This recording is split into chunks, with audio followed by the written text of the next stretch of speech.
All right, good morning. It is Tuesday, the 15th of July. I am about 7 months and 5 days into my guitar journey. Today is going to be the first segment of what I hope to make a weekly event. We're going to call it Alternate Tuning Tuesday. And what we are going to do here is we are going to explore the different tunings you can put a guitar into. For those of you who are beginners, which I hope is going to be a large part of my audience, the standard tuning of a 6-string guitar is generally called E standard.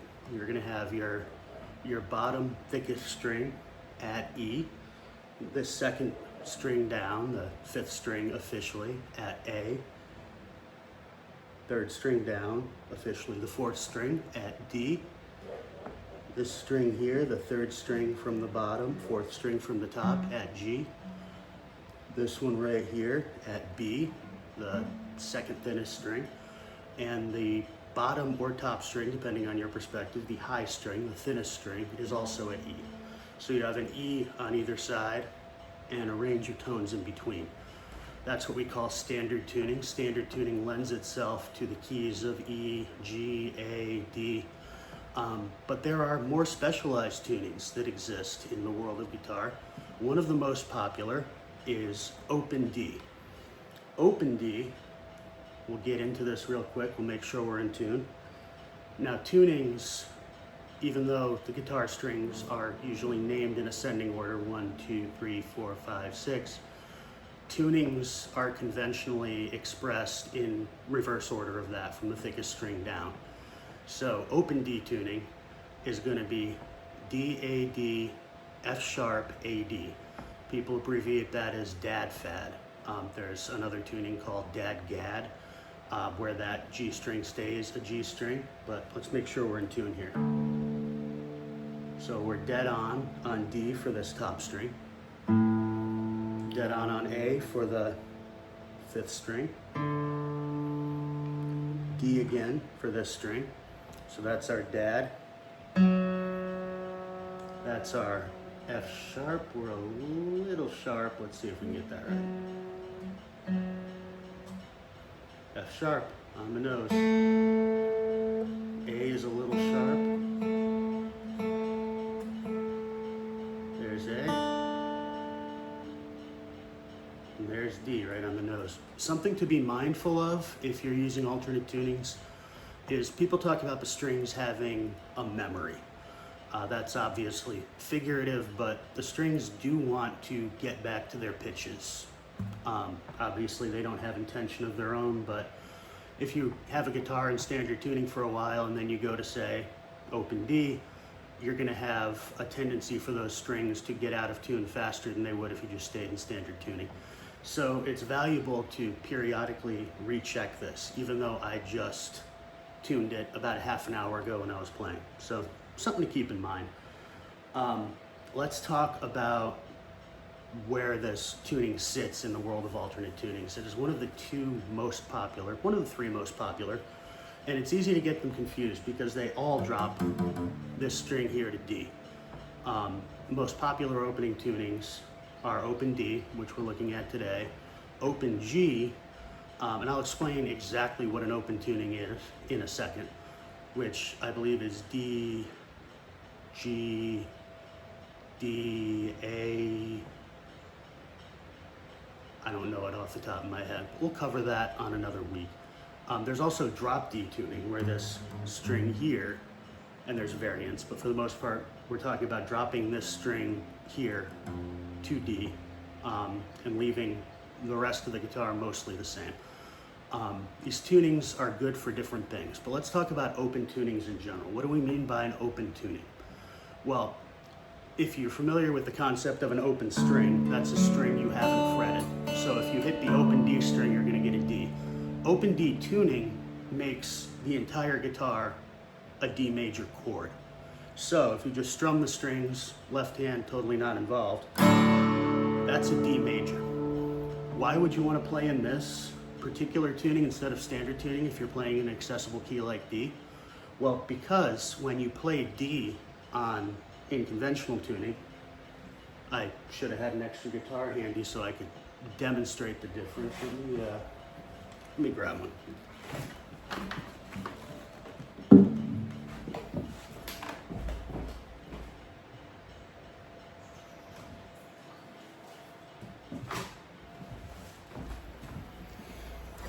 I'm going to assume we're mostly in tune here, and if we're not, it's not going to be off by that much. Your conventional D major chord looks like that. You've got the G string fretted on the 2nd fret along with the high E string, and you put your another finger on the 3rd fret of the B string.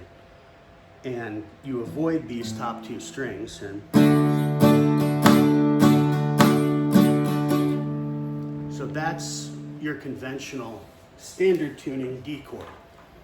What do we notice about that? Well, it sounds pretty. It sounds like a D. As guitarists, we're used to the D sounding like that. But let's see how different this sounds when we have all 6 strings invited to the party. That's a big, beautiful chord. That resonates as much as an E chord or a G chord would in standard tuning. So D is very accessible in standard tuning. It's one of the first chords most people learn. It's an easy chord to fret. You got your D7, your D7 major, your D minor. They're all very accessible chords. But in this tuning, D is the star of the show. D is the loudest, biggest, easiest chord because you don't have to fret anything to get to it. That's pretty cool. If you're playing a song in D and you know your chord shapes in open D, that can be very valuable. What else is cool about an open tuning? Well, if this is an open D and we move everything up 2 semitones,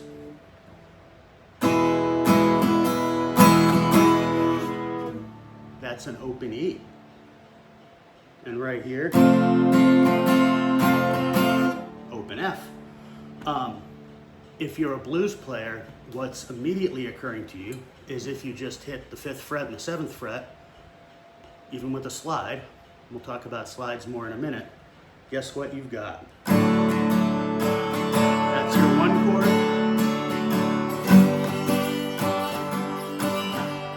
That's your 4 chord, back to your 1 chord, 5 chord, 1 chord. So you've got a 12-bar blues there. And what's really cool is if you want to slide into your 1 chord, well, you can't do that at the nut, obviously. You can slide down to your 1 chord, be like here and go. But you can slide up to the 12th fret. You can still have your 1 chord an octave higher. So you could be here at you could do your, let's say I'm going to go last 4 bars. So, bar of the 5 chord, bar of the 4 chord, and you get to a higher variant of your 1 chord, and you can slide around with it, you can do variants. Pretty handy to have that ability. So, what have we learned? We have learned that an open tuning gives you the equivalent of a major chord. So, D major gives you, or open D gives you D major. Obviously, an open G tuning is going to give you G major.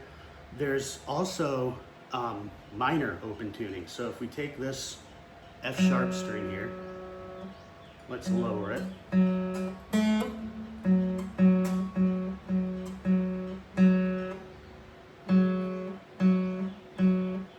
Would help if I was turning the right peg. 1 second here. Let's get back to where we belong. All right.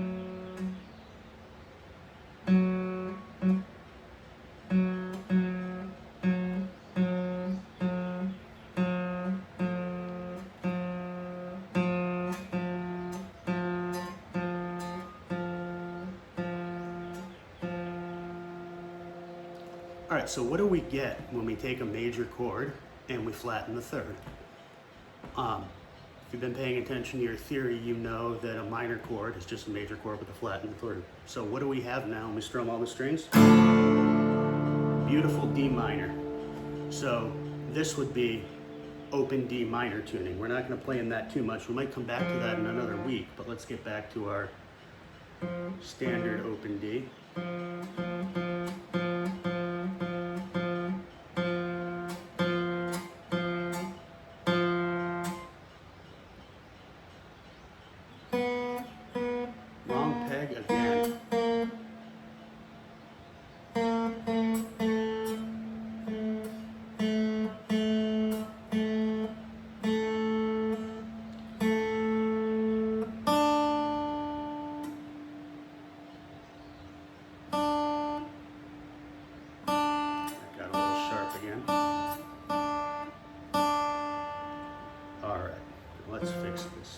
All right,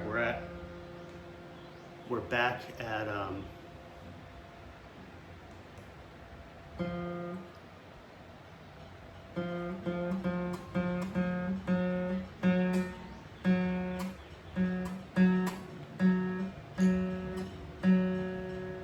right, we are back to F sharp. So, let's talk a little bit about the history of this tuning. I covered this a little bit when I played Sebastopol. Sebastopol is a song that entered the American consciousness as a result of a man named Henry Worrall. This is an 1887 arrangement of Sebastopol by Henry Worrall. Now, I've read a couple different accounts of where he came by this song. According to this book here, this is Roots and Blues Fingerstyle Guitar by Steve James. According to Steve James, who I think is one of the best and most aware writers about the history of fingerstyle music, roots music, blues music, ragtime, all that stuff. Henry Worrall got this from a very popular piece of sheet music that had circulated in Europe, somehow ended up in America, and this particular easy arrangement of the song found its way into a number of kind of primer books. You know how if you go to Guitar Center now and you buy somebody's beginning guitar method, there's going to be like a very easy arrangement of Go Tell Aunt Rhody or The Farmer in the Dell or whatever nursery rhyme kid's song has an easy melody and is in the major scale and is easy to learn. Well, this particular piece found its way into a bunch of the materials that rich white Victorian leisure class people would purchase when they wanted to learn guitar, and they would play this song in their parlors. You've probably seen parlor-sized guitars. They're very popular in the fingerstyle tradition, in blues. There's a lot of them around that still sell in the vintage market because people want to get that authentic, cheap blues sound that you get from a parlor guitar. And there's also very high-end parlor guitars out there. Well, that tradition originated with these rich white Victorian people playing songs for each other in their parlors before they had recorded music. So in 1887, this piece circulated, and it inevitably got picked up by some of the same guys who were picking up those parlor guitars because they were cheap and you could order them by mail. The guys who invented what we would now call fingerstyle blues. So this tuning in the blues tradition is named after Sebastopol or Vestipol, which was a elaborate piece of sheet music about the siege of Sebastopol during the Crimean War. Now, according to Steve James, Henry Worrall picked this up from some piece of sheet music that he stumbled on in the Library of Congress. According to some other authors, he wrote it. It's claimed on Wikipedia that he was the originator of the piece.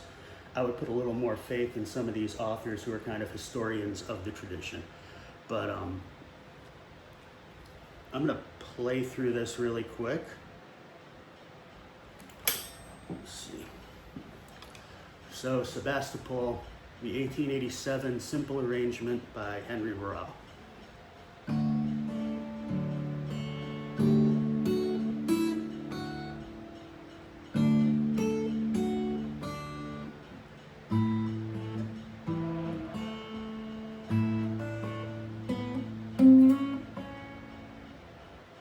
Oops.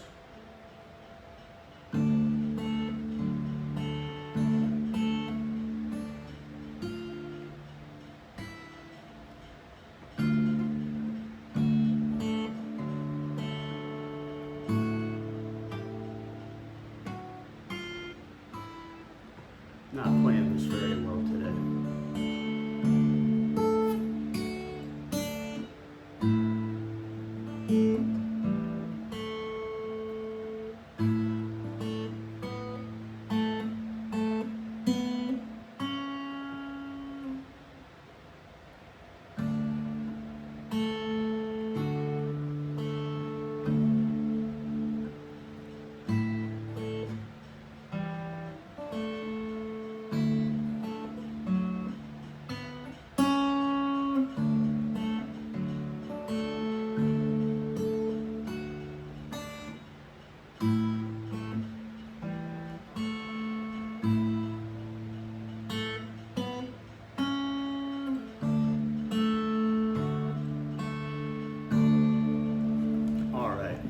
could have been better, but that is an easy playthrough of Sebastopol. There are multiple versions of this tune out there. That one came from that Steve James book that I just held up, but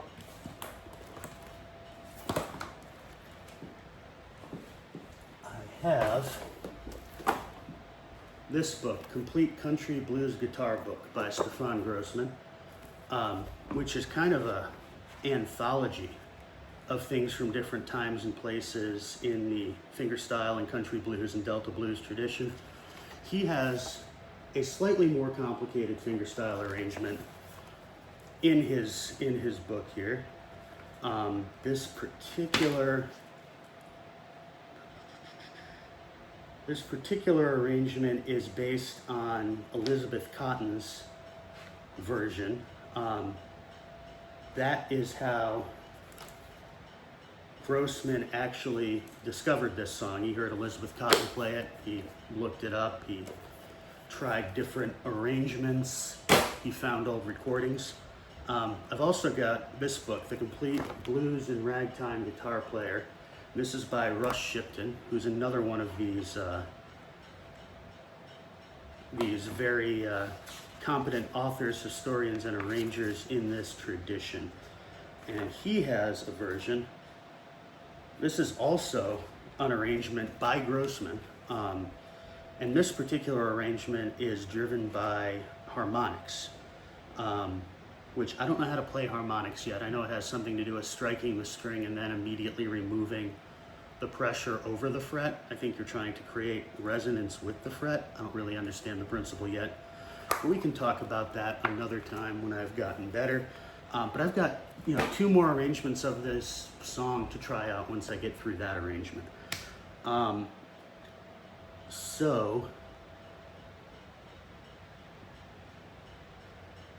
right, so another very valuable thing in this particular tradition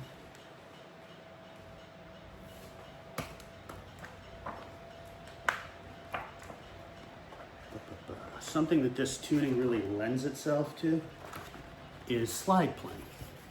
Now slide is central to the origins of the blues. Blind Willie McTell is often cited, along with W.C. Handy and a few other people, as the father of the blues. And he got his ideas from walking up to a train station one day and seeing a man who had an old guitar and a jackknife, and he was using the back of the blade across the frets to create what we would now call a slide effect. Now slide, usually a piece of metal or glass or ceramic, sometimes wood, sometimes other materials, sometimes stone, sometimes bone. This particular one is aged brass. This is made by Rock Slide Guitar Slides. These normally go for about $40, but this was on sale on Amazon for like $19 6 months ago, so I snapped it up. I've experimented with a couple different slides. I have one I like better that has a ball end, so you can sort of fret individual strings, but I've misplaced it. That one is also brass, but I really like the sound of brass. This is from David Hamburger's book, Slide Basics. This is a basic teaching piece he has, which I haven't really practiced that much, but I think just screwing around with it will give you some idea of what you can do with the slide. So,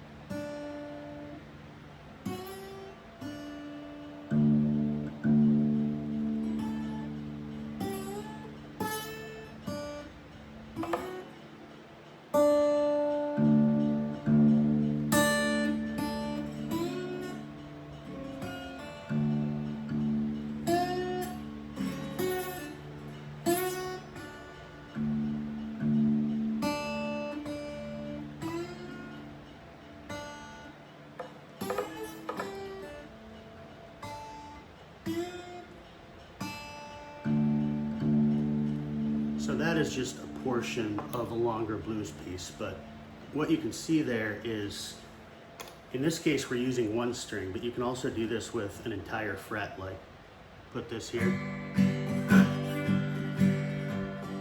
That's a G chord.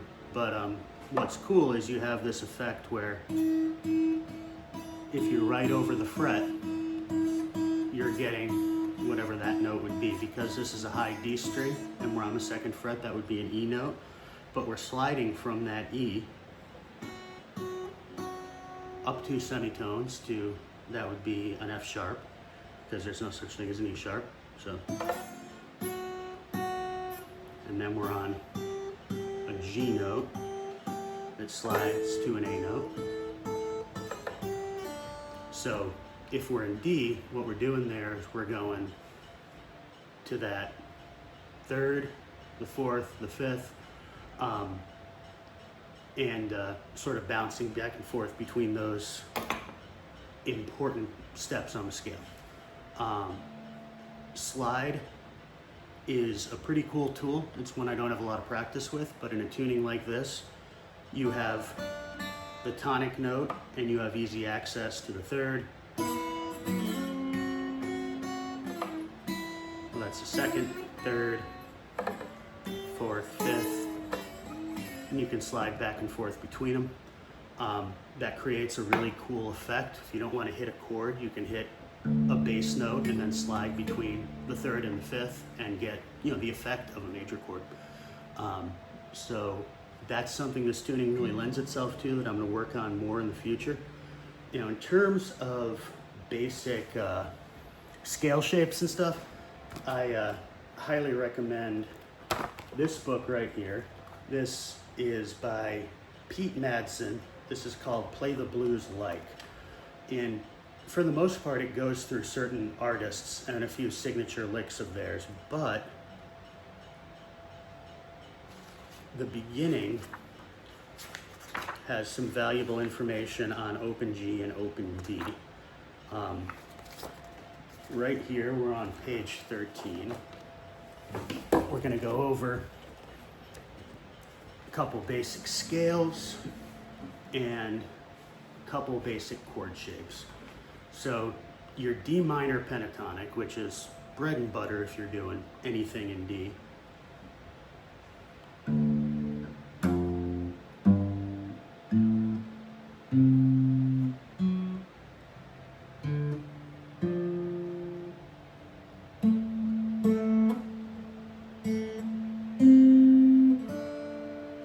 and your D major pentatonic looks like this.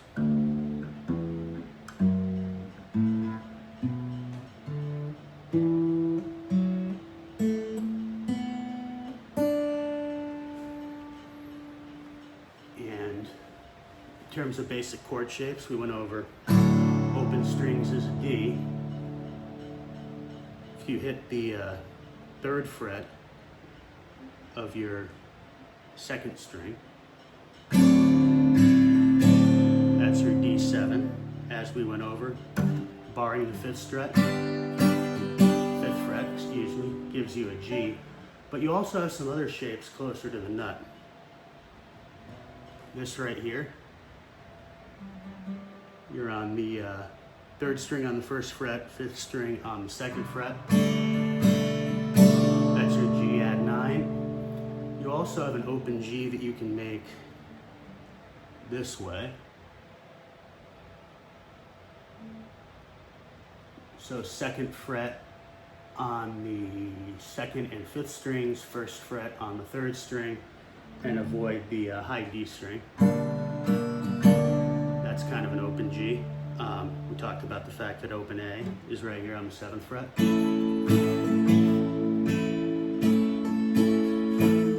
But you have, if you avoid the low D string, you have an A7. Right here, and you have an A9. Right here. Now it is not just in blues and traditional music that this comes up.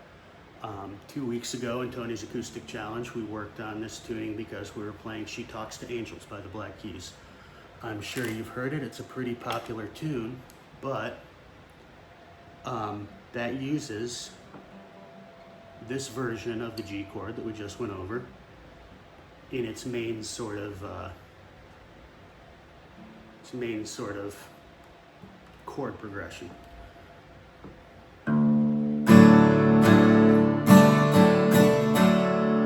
you can see we're going between that, what was I guess we decided that was a G add 9 and D to create that G-D vibe.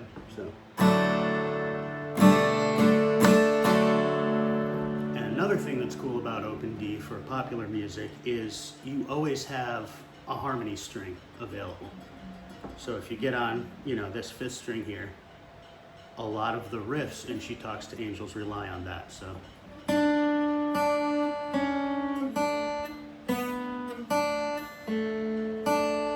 Almost anything sounds good.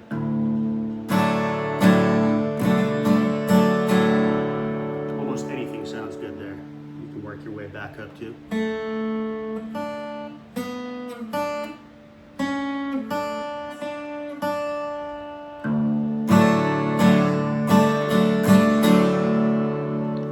And there's other repeatable, movable shapes that also come in handy for this song, like this one right here, where you're just fretting the 6th, 4th, and 3rd strings at the 7th fret and playing all the strings. So.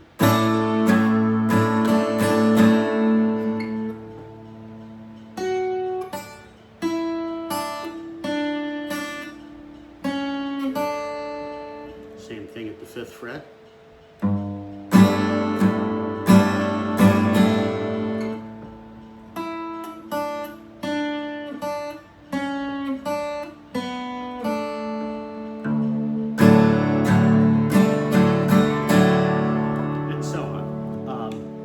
So what is Open D lousy for? Well, because it's a major tuning, it's a lot harder to get to minor voicings. You can get to a lot of 7s, you can get to a lot of 9s, but that barring the whole fret thing doesn't work if you need to flatten that 3rd. So minor chords are not very accessible in this particular tuning. Unless you want to use like partial voicings, and then they're a lot quieter, like we just saw the difference between the D in standard tuning and the D on this. It does the same thing to minor chords. You're playing them on 3 or 4 strings, so they get quieter, they're harder to finger, that sort of thing. And there's also, it's a lot harder to get to E voicings. A voicings can be somewhat complicated, not that bad. Like A minor is really hard to get to. It's kind of a bar across the bottom 4 of the 2nd fret, and then you hit the 2 middle strings of that bar. So it's kind of hard to not mute strings when you're doing that. But for major chords, you can hit pretty much anything. I mean, you can go up and down chromatically if you want. Here's your D, D sharp, E, F, F sharp, G, so on. You can get to any major voicing very easily. But of course, all your familiar scale shapes and chord shapes aren't going to work, but you can work them out. So that was our first installment of Open Tuning Tuesday. I hope you enjoyed it. Please subscribe and share. Thank you very much for your time.